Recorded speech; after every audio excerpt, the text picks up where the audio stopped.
बाहर से अगर हम बात करें यूनिवर्सिटीज़ की, अध्यक्ष आ रहे हैं और अपनी तरफ से समर्थन दे रहे हैं। अभी समय जो हमारे सामने सच है, जेएनयू से है, प्रेसिडेंट है, पूरा नाम हम इससे जानेंगे, क्या नाम है? मेरा नाम नीतीश कुमार है। हाँ। मैं जेएनयू छात्र संघ का अभी अध्यक्ष हूँ। जी। जी। ये हिसार में जिस तरह से जो है छात्रों का प्रोटेस्ट है, कैसे देखते हैं?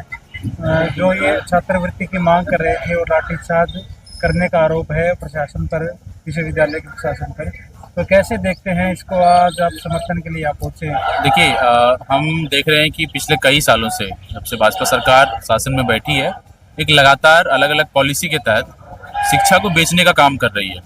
एक डॉक्यूमेंट इन्होंने लाया 2020 में, इसको न्यू एजुकेशन पॉलिसी कहते हैं, जिसमें साफ तौर से लिखा हुआ है कि फाइनेंशियल ऑटोनॉमी यूनिवर्सिटी को हम दे रहे हैं। फाइनेंशियल ऑटोनॉमी का यही मतलब होता है कि यूनिवर्सिटी अपना फंड खुद से जनरेट करेगी।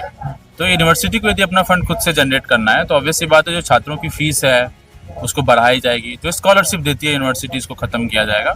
और उसी एनईपी के तहत हम देखें कि हरियाणा भर में कई सरकारी विद्यालयों को बंद किया गया, और अभी जो एक बेहतर विश्वविद्यालय के तौर पे इस यूनिवर्सिटी को जाना जाता था, वहाँ भी हम देख रहे हैं कि यूनिवर्सिटी में स्टूडेंट्स के स्कॉलरशिप को काटा गया। ये चीज़ लगातार जेएनयू में भी 2019 से हम देखे हैं कि 2019 में फी हाइक करने की कोशिश हुई, वहाँ के स्टूडेंट्स यूनियन खड़े हुए और उस फी हाइक के प्रपोजल को वापस करवाया। और हिसार की इस हरियाणा एग्रीकल्चर यूनिवर्सिटी में जो स्टूडेंट्स प्रोटेस्ट कर रहे हैं, हमारे जेएनयू छात्र संघ की तरफ से उनका पूरा समर्थन है।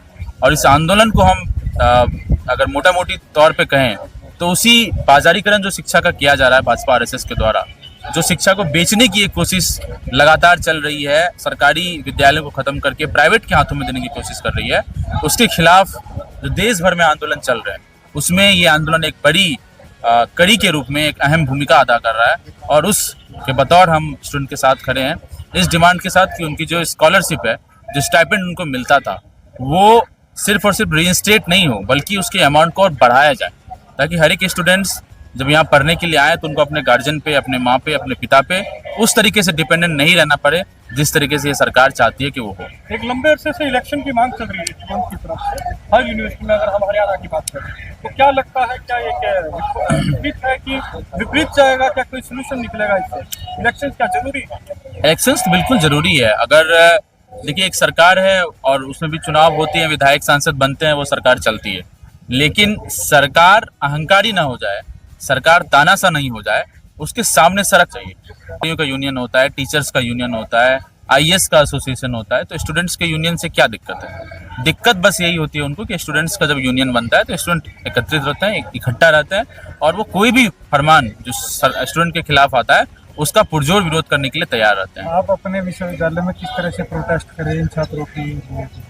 नहीं, हमने वहाँ पे एफिजी बर्निंग किया और उसके अलावा हमने जो स्टेटमेंट था वो निकाला, और आज हम जेएनयू से सॉलिडारिटी विजिट करने के लिए यहाँ पर आए, और इस सॉलिडारिटी विजिट में हम लोग शामिल हुए हैं। और भी जिस तरीके से ये आंदोलन जिस तरीके से बढ़ेगा, यदि इनके खिलाफ पुलिसिया दमन बढ़ेगा, इस आंदोलन में लोगों पे अगर मारपीट होगी, तो दिल्ली में हरियाणा भवन है, उसके सामने भी हम लोग प्रदर्शन करेंगे।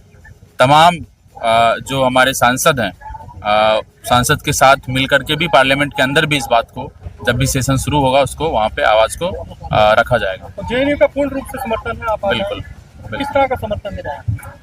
समर्थन वही कि उनकी स्कॉलरशिप को रिइंस्टेट किया जाए, उसके अमाउंट को बढ़ाया जाए। इसके साथ साथ जो छात्र संघ का चुनाव यहाँ एक लंबे अरसे से रुका हुआ है, उसको भी दोबारा बहाल करने की प्रक्रिया वाइस चांसलर शुरू करे। तमाम लोग जो लाठी डंडे से मारे पीटे हैं, स्टूडेंट्स के सर फोड़े हैं, उन पे कार्रवाई हो, उनको सस्पेंड किया जाए।